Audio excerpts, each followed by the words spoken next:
You're listening to the Orchestra Teacher Podcast.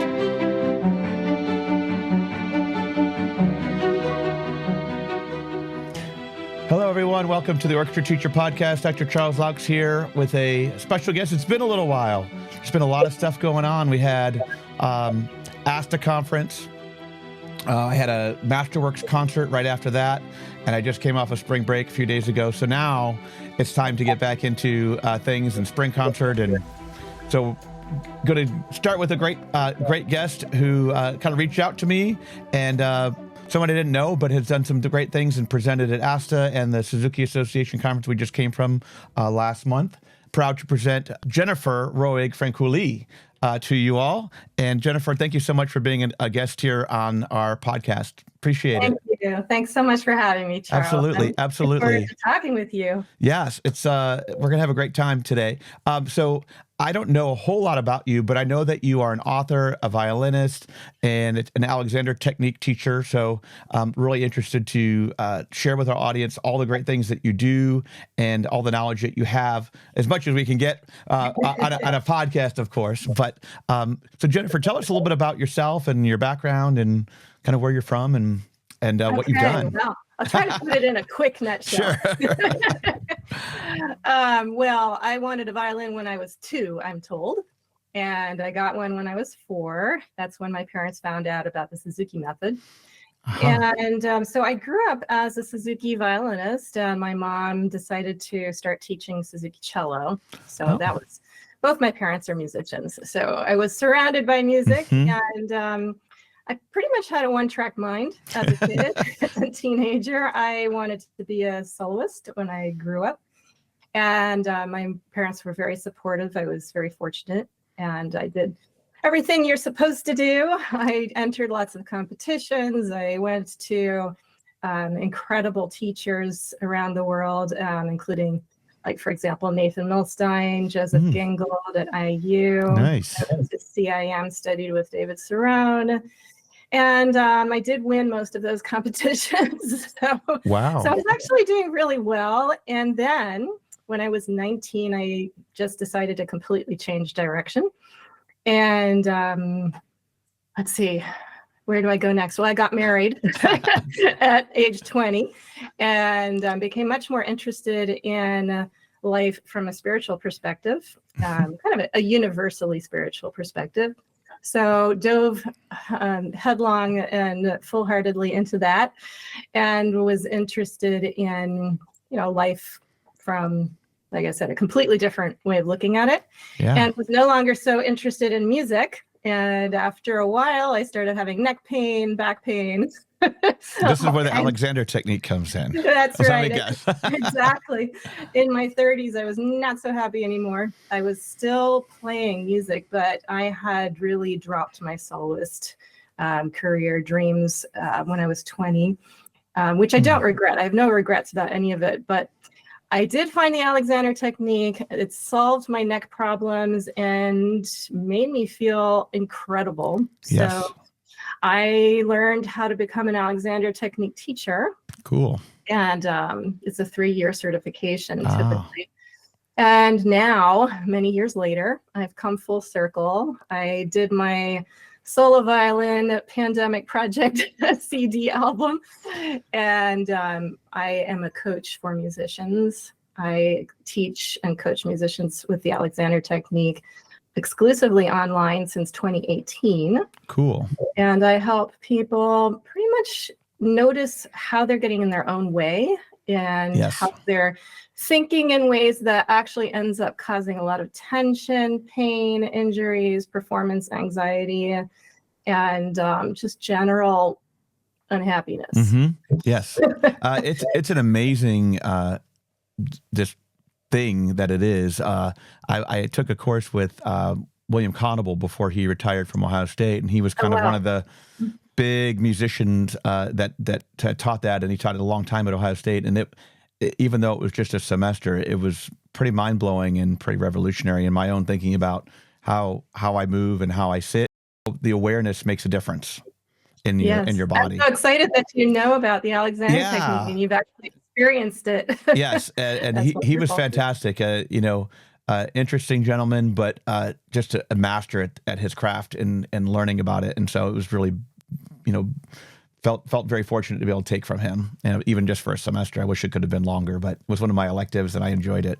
Yeah, and you are very fortunate. I feel like every music student should have the opportunity to study the Alexander technique at some point. Especially string players, because we have so much going on physically, that we can really hurt ourselves if we're not thinking about how we stand, how we sit, our posture, and the bigger things. So I think it's important, very important for us. It's absolutely essential. And I like to think of the most important thing for musicians of all kinds, not just string players, but I like to think of the whole self, the mind, body, emotions, spirit. The whole of the self is truly our primary instrument. And I like to talk about something called primary practice, where it's even more important to practice how we are coordinating our thinking and our movements and our attitude toward life, our attitude towards music. All of that needs to be paramount. I mean, it's our top priority to pay attention and find out and get to know ourselves and observe ourselves so that we can learn about what we're doing, what our habits are that are getting in our way, and then learn how to do a little less so that things can flow and move with more ease when we then bring ourselves to our secondary instrument, our violin or cello or flute. Whatever it is. Yeah, it's there's a lot of physical things that get in our way, and there's a lot of mental things that get in our way too that really keep us from doing our best, performing our best, and learning it the most efficient way. Yeah, and it's the same for, your podcast here is for orchestra teachers, I think, more than anyone. And so as teachers, we have such a privilege and also responsibility to help our students realize that it's so important to pay attention to their well-being. And the best way to do that, of course, is for us as teachers to do that for ourselves first, and then model that for our students. Yes, absolutely. Absolutely. So tell us maybe if you could give us a very small sample of some of the things that you talk about for Alexander technique. That would be fantastic, because maybe some of our audience members know nothing about it and what it came from and what it is. So yes, and actually I should also add that the way I teach Alexander technique is rather unusual. It's actually a form of Alexander technique called primal Alexander, which has been created by my partner Mio Morales, he's a master Alexander teacher who's been teaching been doing Alexander technique for more than 50 years. So really knows. And he's been experimenting over quite a few years in how to teach without touch. And that's actually how we met at a conference in Ireland, because I was already experimenting with teaching without touch for other reasons. So ultimately, this is the thing that I feel the essence of the Alexander technique is. It's really about getting to know how you're thinking and to recognize that what you think is what you get. And every single thought we have, positive, negative, neutral, and we have, I don't know, thousands, millions, billions of thoughts. Every single thought we have is reflected by the body, whether we like it or not. So it pays to really get curious and experiment. If I think this way, what happens to my body? And as a result, how do I bring my body to my music? And what happens as a result in my playing? And so if I can start to notice that chain of events, right? The cause is ultimately in how I'm thinking or my attitude and how I bring my whole self to my instrument. And then the result, how it sounds, how musical I am, or how facile my technique is. That's the last bit of it. That's the end final result of what the origin is how I'm thinking and feeling about things. Wow. or I shouldn't say feeling about things, but it's how I'm thinking and how my attitude as a whole is that I bring to what I'm doing. Yeah, that's very cool. Very cool. And so you said like teaching without touch, that's a huge thing. Yes. Yeah. And so I remember when I was taking with William Conable, it was always like hands-on. And I don't know if that's, that's maybe the original way that it was taught. And that's a great question. Maybe people get uncomfortable with that now, maybe, perhaps. Some people do. And just to go back to the origins of the Alexander technique, and I know a lot of people listening probably have no idea what we're talking about. Really quickly, Frederick Matthias Alexander was born in 1869 in Tasmania, and then moved to Australia to pursue an acting career. Started having a performance issue. When he got on stage, he would get hoarse, and nobody could help him because there was nothing wrong with his voice. So he realized that he better figure it out for himself or quit acting. And he didn't want to quit acting. So he started observing himself in mirrors to try to figure out what he was doing to himself to cause that hoarseness. Long story short, years later, he solved his performance problem. He became very successful. People came flocking to him from all over to learn how to do what he was doing, perform with so much effortless ease. Yeah. And a great voice, full expression. And then he realized that what he was doing to himself was pretty much what every human being does to interfere with their self-expression. Wow. So he did not have a teacher touching him to solve his performance issues. He used his ingenuity, his curiosity, his drive to really, really want to become an actor was important. He was highly motivated. He had a mechanism for observing himself. At that time, it was mirrors. Now we have video. Now we have recording capabilities. So we can actually observe ourselves from the outside, but even more importantly, from the inside. Yeah. So he learned how to take care of himself and heal himself and become, a great performer. And he actually wrote it all down. So we know from reading what he did, how he helped himself. So he ended up starting to teach people later through touch because it was easier for him to do that. And his students could pick up different kinds of information from his hands. But clearly it's not essential to the technique, or else he wouldn't have been able to make the discoveries he made. So with Primal Alexander, we're really curious about going back to, what was Alexander actually doing? And he even said, anybody can do what I did if they just do what I did. But most people don't want anything mental. That's his quote. Wow. Okay. It's pretty impressive when you think about that you actually can change things about your body and your whole experience of life just by getting curious and experimenting, looking at how you're thinking and moving and changing that. Yeah, that's really, really cool. And it's really fun, I have to say. I love teaching like this. Yeah. So tell us, I know that you're also an author. Could you tell us a little bit about your book? Yes. And all that it entails? It's called Making Great Music with Ease. And I'd love to hear about it. Yeah, actually, and since we are recording video, here it is. All right. Make Great Music with Ease, the secret to smarter practice, confident performance, and living a happier life. I love it. Yeah, thank you. So this was one of my bucket list items, and just a lot like the CD was during the pandemic. I did that. And, when did you finish the book? I finished it. Well, it came out in January of this year, 2024. Oh, so okay, fantastic. It's pretty new, and it was the hardest thing that I've ever worked on.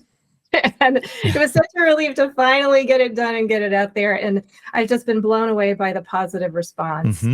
It's become a #1 bestseller on Amazon. Oh, wow. Yeah, it was #1 in 2 categories. It was #1 in string instruments for a while, and also in musical philosophy and social aspects.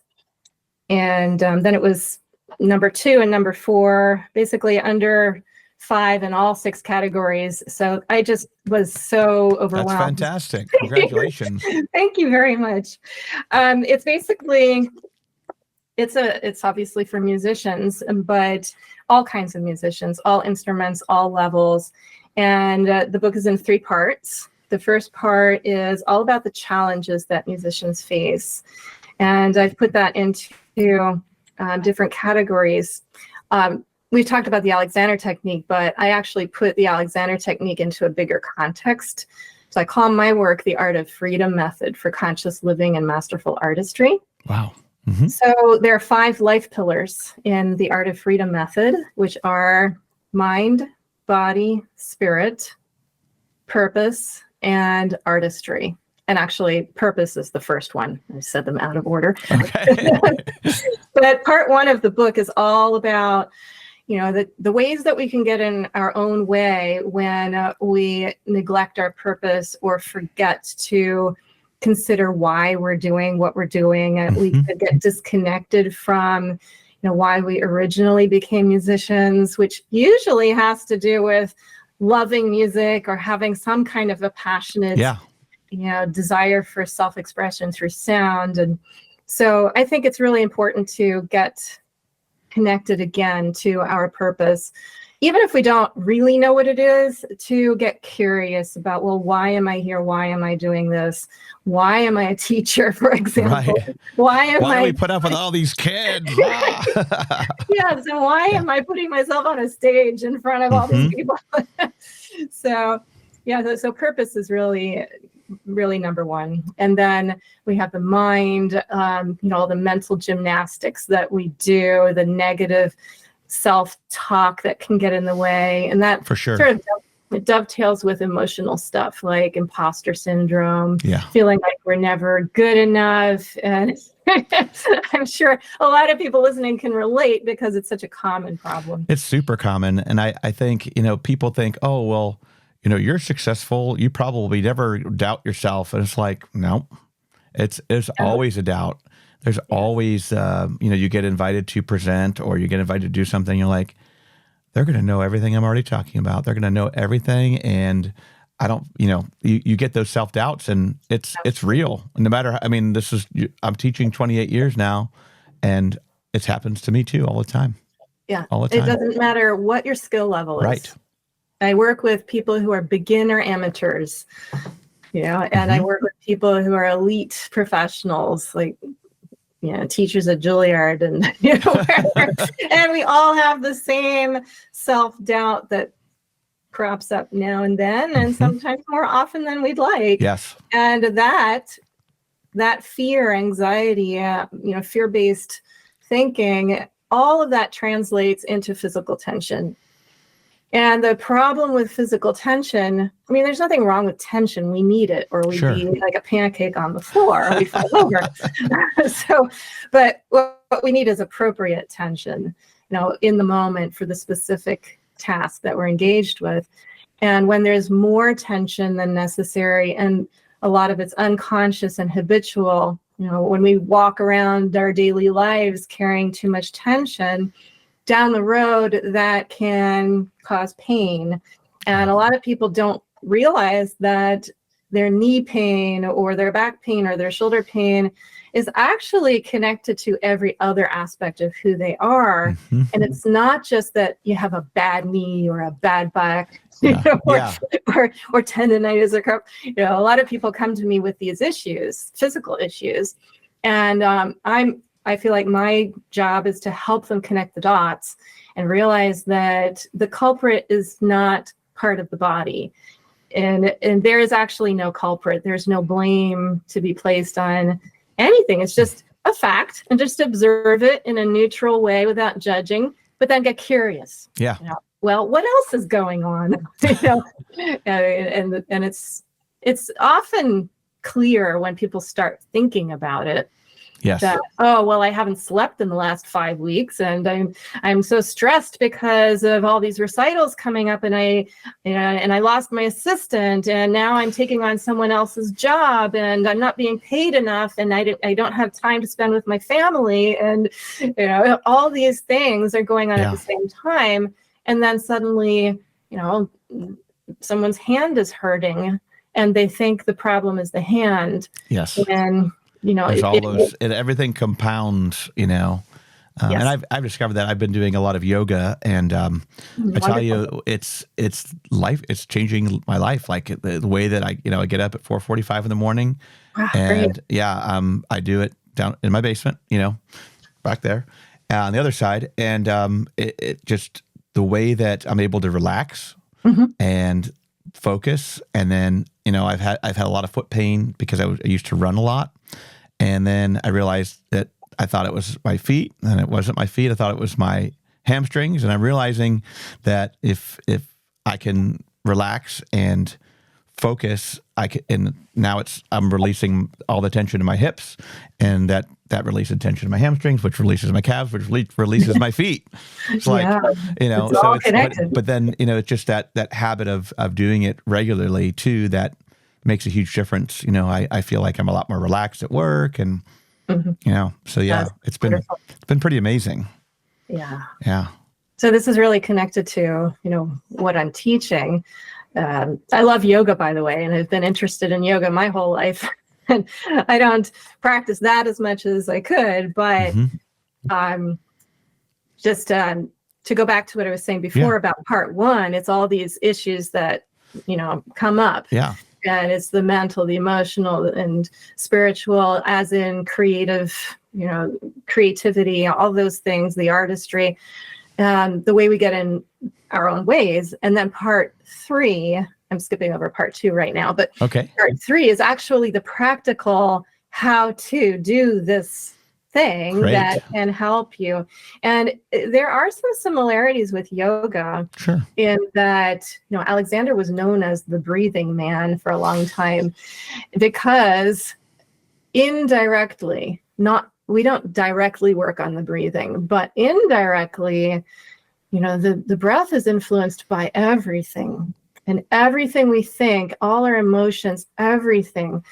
What's going on in the music, the tempo, the dynamics, everything we do influences and is influenced by our breath. So with the Alexander technique, and especially primal Alexander, we're looking at, well, when I think this way, this happens to my body.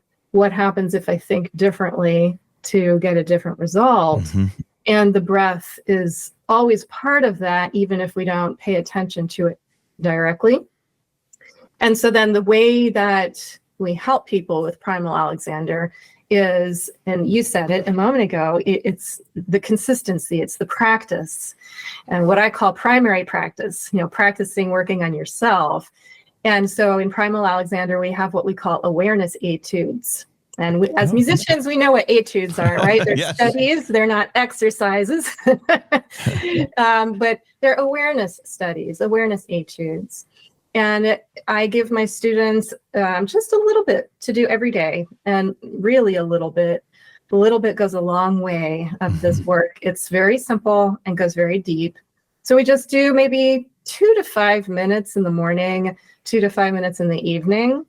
And it's just getting curious in a specific framework, like with specific steps that I give my students, to get curious about what's actually going on inside ourselves when we do these little experiments, little movements. How am I moving my arms? How am I thinking as I move? Am I increasing tension as I move? And then we translate it to the instrument after we've learned how to really pay attention to the self. And we bring it to the instrument, like what is actually happening to me as a whole as I bring up my violin, as I draw the bow, as I bring the oboe to my face, as I am thinking about the next notes. What's happening to me as I'm thinking about the hard part coming up, or those octaves that I can never play in tune. And what's happening to me as the person in the front row is having a fit, or the student in the back of the orchestra is having a conversation that they're not supposed to be having. That's right. So Alexander said, quote, "Mine is a method for the control of human reaction." So that's one way to think about the Alexander technique. It's, well, I want to get really curious. How am I responding to the things that are happening around me and what's happening inside of me, whether that's pain or anxiety or like, how do I respond to those things? And to learn how to respond in a way that's going to enhance ease and flow instead of tension, anxiety, and constriction. Cool. Yeah. That's wonderful.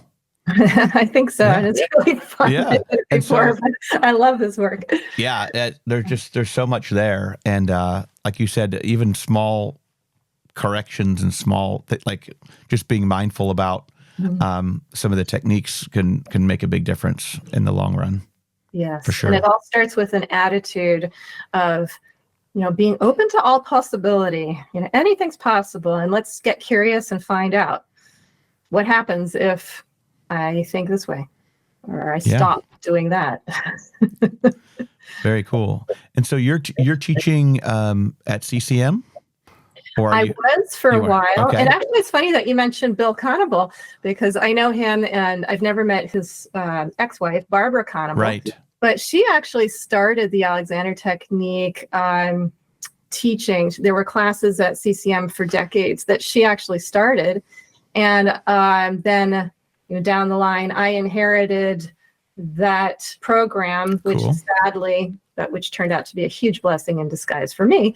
The CCM actually cut the whole program a few years ago for financial reasons. It was hard when that happened, but if that hadn't happened, I wouldn't be here doing this and sharing this with people all over the world. And I never would have written my book. And life happens, and sometimes you think, oh, that's like the worst thing that could have happened, and then it ends up being a blessing. Yes, and there's no doubt about that. So I hardly perform anymore. Okay. But I coach musicians. That's what I do. So I'm online. Online, okay. Exclusively. I don't even do it in Cincinnati anymore. I don't use my hands. And so I have a wider audience. And so do you have a website that we can publicize? Yes, thank you. It is www.artoffreedom.me. .me. Okay, perfect. Yeah, .me, artoffreedom.me. And the book is available on Amazon. Great. Again, it's Make Great Music with Ease. Yeah, and we'll make sure we put the links in the podcast description and the video description. So if any of you are interested in purchasing, you'll be able to do so. Well, thank you so much. It's been really a pleasure speaking about this with you, Charles. Yeah, it's so great to learn about you. And I wish we would have met at ASTA, because I know that you presented a session for ASTA and for Suzuki Association of America. Can you tell us a little bit about those? I don't know if you have resources on your website with some of that information, or just maybe tell us about a little bit what you presented. Yes, actually, I'm thinking quick, but I don't really have any resources about those workshops. Sure. I have tons of free things that people can find on my website and in my Facebook group as well. So, and my YouTube channel. So there's a ton of stuff out there.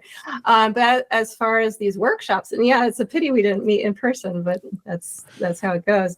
Next year. First workshop. Sorry. Next year. Yes. Yeah, in Atlanta maybe. If you come to ASTA, ASTA will be in Atlanta next year. Oh, aren't they doing them both together again? I thought well, a Suzuki Association only meets every 2 years. Oh. So I'm not sure where they are on that. Oh, I'll have to. That would be great, because I think it was a really great partnership. Yes. And it was just neat to meet new people. And I missed you, but I got to meet some new people from that were just Suzuki members, but not ASTA members. And but I thought it was just really great to have. It was just the energy was really fun. It was incredible. There were 3,500 people there, which was it was just amazing. It was a little overwhelming, but I was really, really happy to have the opportunity to teach 2 workshops, one for each one. Yeah. And the first one was about mind-body awareness. Cool. And how important that is. And I shared some of the basics of Primal Alexander and the Art of Freedom method in there. The second workshop for the Suzuki Association of the Americas was about the importance of, Suzuki's method is all about being nurtured by love. Right. And usually we think about that for the students, but my idea is we need to start by thinking about that for the teachers. Oh. Teachers need to be nurtured by love, and we need to learn how to do that for ourselves first. And this is truly what the Art of Freedom method is all about. It's about putting yourself first in the best way, with compassion and self-love. And when you do that, when you take good care of yourself, you have so much more to give to your students. Yeah. You have energy, you have resilience, you're more responsive and open and generous, you're more patient. Yeah. There's so many teachers that are just burned out. Yes. And leaving the profession, sadly. And I think it's because they work and work, and they come home and they don't take care of themselves, and they go to bed and get up and work again, and then it's that same cycle, and they're really missing out on, I guess, the secret, which you have, yes. being able to have that self-care first. If I could just share one thing that's coming to my mind, Sure. because there is a woman who, recently asked the question, how can I go to work and teach and get everything done that I need to get done? And I know that's a big challenge for most teachers, if not all teachers, because you feel like there's this endless list of things you're supposed to accomplish and things you want your students to learn by a certain date, repertoire they're supposed to cover, all these things. There's all the administrative tasks that teachers have, the paperwork, the permission forms and fundraisers, and you name it. And the standards. I think if teachers could just go to school and teach, that would be one thing, but there's all those other things. And then all of the, bureaucratic things that we're required to do by admin, trainings and online this. And, there's just so many things that it's like you said before, it stacks up and then it affects us. Yes. In that way. So I have just this little thing that I start with most of my students. I have what I call 3 magic phrases, sort of tongue in cheek, but they are kind of magical when you start using them. The first one is, I am free. And I'll just say up front, all 3 of these can be hard to believe. Sure. But you can try them on for size. Yes, right? yes. And it is possible, or ask yourself, is it possible that I am actually free, even when I don't feel like it? I'm free to think the way I want to think. I'm free to do what I do, feel what I feel, move how I move. In this moment, I'm free to be myself. So I'm free is number 1. Number 2 is I have time and space. And that also can feel completely not true to most people in this culture. Yes. But if you put right now in front of it, like right now, I have time, and then add to be myself. Right now in this moment, and this moment is all we have. Yesterday's over. Tomorrow may not come. Right. God willing, it will, but we don't even know what's going to happen in the next moment. So, and the next moment is now. So let's just pay attention to getting curious about, well, what's actually happening right now. Right now, I have time to get curious and pay attention to what's happening. I can be myself right now. Yeah, and there's a lot of us that start to lose the concept of now, with devices, and they're always worried about, well, this just happened, or what's going to happen. So I think that's a really a great premise. I think it's crucial, actually. Most of our thoughts are about the past, positive or negative, or about the future, positive or negative. And as soon as we're not present, we're actually increasing the level of tension in us, because for lots of reasons, and there are actually a lot of scientific reasons for this. It's not just kind of woo-woo stuff. Yeah. But Right. actually, we are made to be here right now and pay attention. Not just for our survival, but just because this is how we're designed. So we need to get curious about right now. So if you think I have time, or I wonder if right now I have time and space, then things can start to shift in a good way. And then the third magic phrase, which is, I always say is my favorite one, but they're all my favorites. The third one is, I don't have to do anything right now. Which also, when you're running around in the middle of the day trying to herd cats and you're trying to get everything done on an incredibly long list, it feels like you have so much to do and you don't have time. But the truth is, right now, you do not have to do anything. You could just say no and not do anything. There are consequences for all of our choices. Sure. And very often we will choose to do things because we don't want the consequences of not doing them. Right. But we need to actually take responsibility for the fact that we are wanting to do whatever it is, or we wouldn't do it. Yes. More of us wants to do it than not wants to do it. Mm-hmm. That's not good English, but right. Yeah. So we understand. If you realize that right now I don't have to do anything, I'm choosing to do X, Y, Z. It gives you a completely different energy. Mm-hmm. So just a thought for people to try on. What happens if instead of thinking, oh, I have to do this, you think, I don't have to do that, and I am choosing to do that because X, Y, Z. Right. Yeah. So taking that responsibility shifts you out of a victim mentality, and it brings you back to, I actually do have some agency here. And I feel like it's incredibly empowering to remember the truth. And, they all say the truth shall set you free. In this sense, I really, really do believe that we are mostly thinking things that are not true or potentially not true, and we don't really know. And if you just stick to what you do know, which is, well, right now I'm here, and right now the truth is I don't have to do anything. Yeah. I can just be here, and that actually is enough. I am enough. Yeah. And I'm good enough right now. And I actually want to do X, Y, Z, so I'm going to go do it. Yeah. I always, I have this long list of things that I need to get done.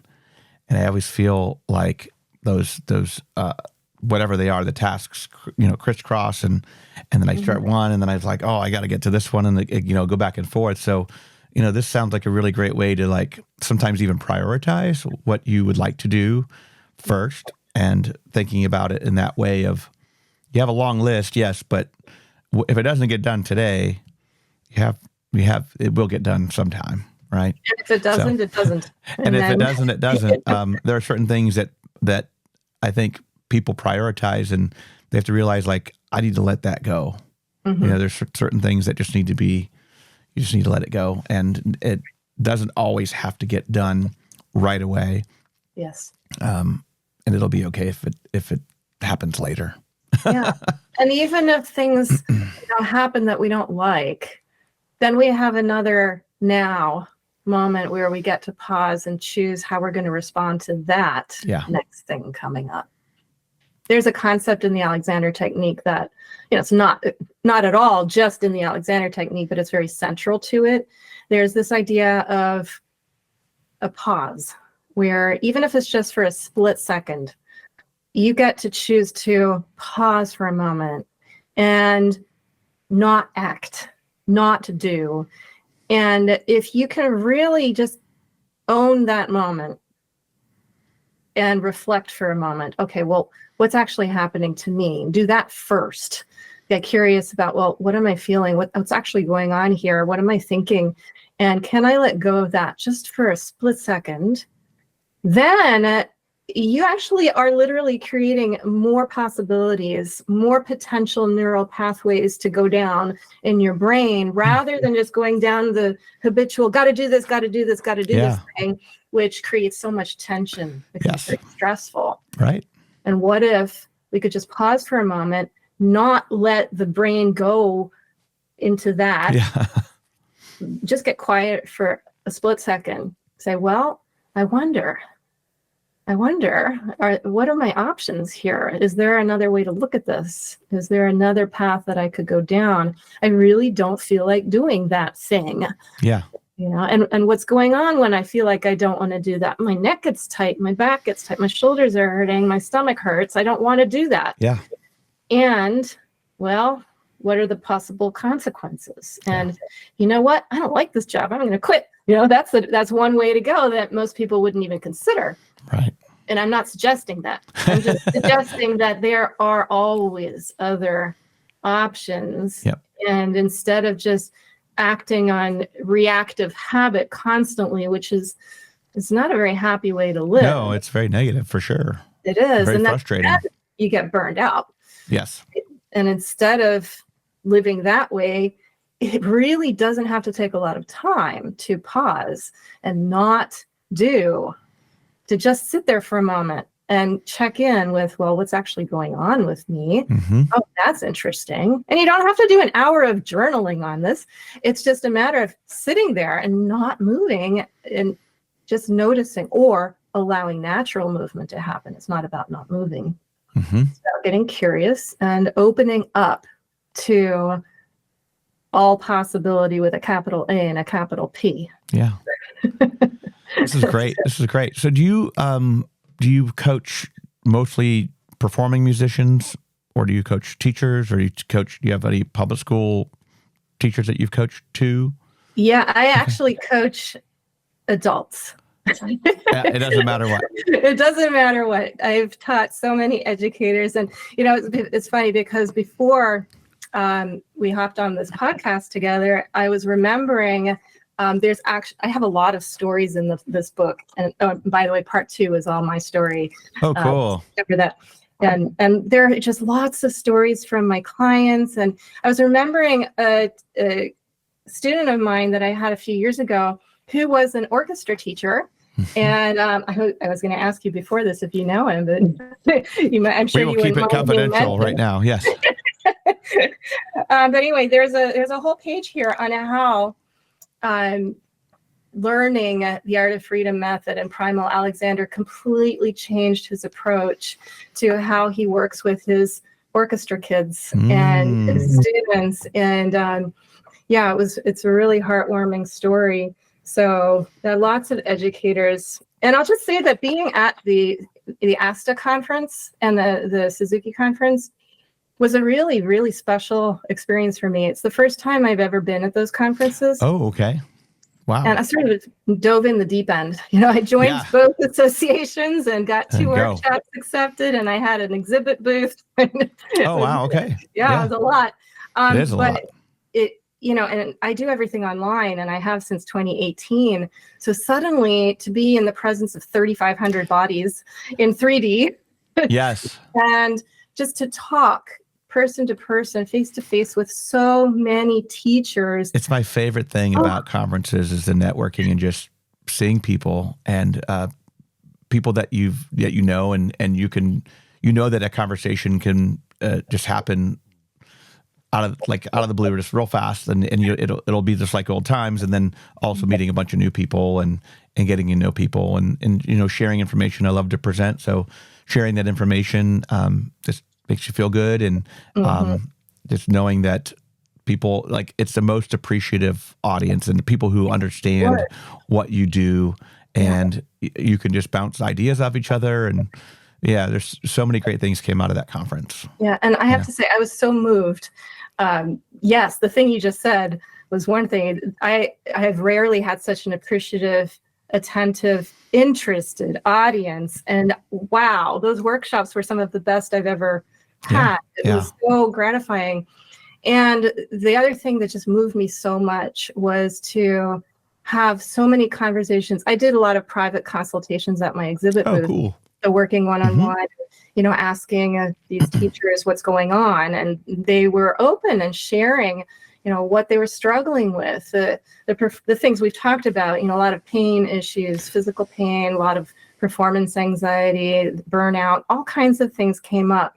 But what struck me the most was that everybody there was there because they really wanted to become better teachers. Like, they wanted to learn. They were there to learn and improve themselves because they wanted to pass on the best of themselves to their students. Yeah. I found that so inspiring. It really is. Warming. And it's not cheap to go to these things. So people are, not everybody gets covered by their school to go and pay. So they're paying out of pocket, but that's from the heart, Yeah, definitely. It really came through. Yeah. So yes, I work with educators and performers and beginners and professionals and amateurs, all kinds of people. I just love people. Yes, that's fantastic. Well, Jennifer, this has been a great conversation. So great to meet you, even if not in person, but someday. Yes. But I hope this has been great for all the listeners out there, just to be able to figure out see what Jennifer does, and then learn a little bit about her method and Alexander, of course. But thank you so much for being a wonderful guest on the podcast. Thank you so much, Charles. It's great to meet you, and I'm sure we will meet in person someday. That would be fantastic. Great. So everyone, the book is, again, Make Great Music with Ease, The Secret to Smarter Practice, Confident Performance, and Living a Happier Life, and her method, The Art of Freedom. Check it out, and we'll have the links in the description. Thanks again, Jennifer, for being on the podcast. Thanks so much. And we will see you all next time on the Orchestra Teacher Podcast.